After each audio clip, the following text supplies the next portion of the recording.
papunta kami ni Simon sa school kasi susunduin namin si Ate Zoe. Kaya enjoy na naman si Simon magpunta sa school kasi nakakapaglaro siya. Oo, kasi napakahilig niya makapaglaro sa mga bata.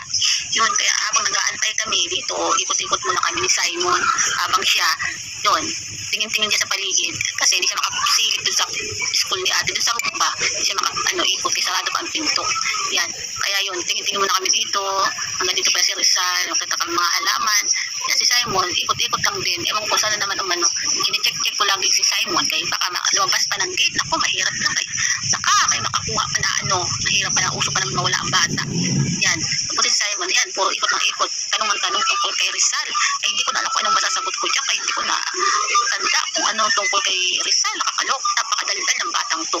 Kaya yun, tingin siya tingin ng mga gamot ng mga halaman, kung anong pangalan. Kaya tuwan-tuwa siya dito. Kaya hindi ko rin masagot kung anong pangalan ng mga halaman minsan.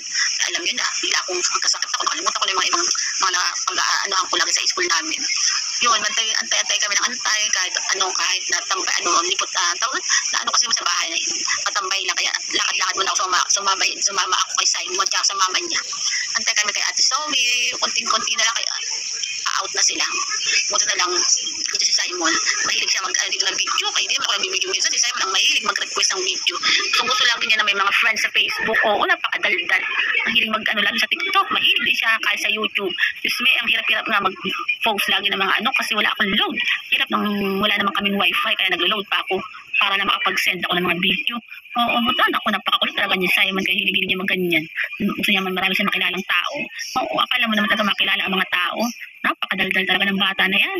Buti na lang kahit na makulit yan, hindi bad na bata. Hindi naman siya batang bad na bata kasi masipag talaga yan sa bahay.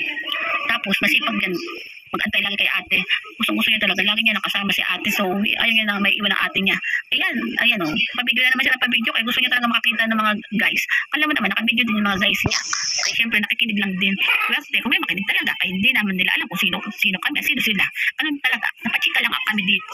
May magawa lang kami ni Simon para makapag-video naman kami sa Facebook o kasi mula noon, hindi naman ako mahilig mag-video talaga ng mga ganyan sa video, sa mga Facebook o YouTube o Facebook, YouTube, TikTok. Never talaga ako gumawa, promise. Puro akong trabaho. Hanggang sa nagkaroon ako ng sakit. Yun, wala akong magawa, kundi mag-video. May magawa lang ako.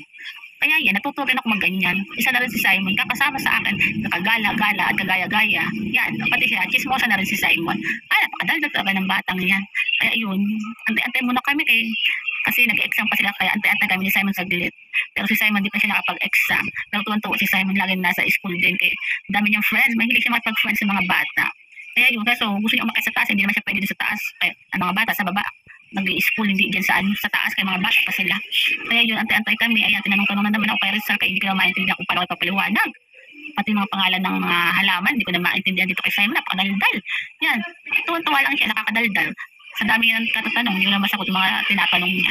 Kaya yung sabi ko na lang, sabi hindi mo na nakalagay, hello guys. So, di ba, pakit pa rin, napakahilig magpakiyot. Akala mo naman talaga, alam na alam yung mga ginagawa ng mga kausap na tao. Yun lang, kakaantay. Diba, nagpapakit pa talaga siya. Akala mo naman talaga, binatang binata na. Hindi pa naman talaga binata, baby pa talaga namin yan. Pero gusto niya talaga magkaroon ng kapatid. Oo, kasi siya ang bunso. Ayaw niya maging bunso, gusto niya maging kuya. Kaya, pero siya ang baby namin. Kaya sobrang kulit. Buti na lang kahit makulit, hindi siya bad baby. Makulit lang talaga siya. At napakadaldal. Kala mo, mas ismoso ako, mas malala si Simon. Napakadaldal. Daming tanong, daming sagot sa mga hindi magpag-usap sa mga tao, yung mga kilala. Yun, tumakbo na si Simon, pumunta doon kay Ate Simon. Pumasok siya sa room ni Ate Zoe, kaya excited na si Simon makita si ate. Kaya yun, kine-check niya kung tapos na si Ate Zoe at kinuha niya ng mga gamit para siya ay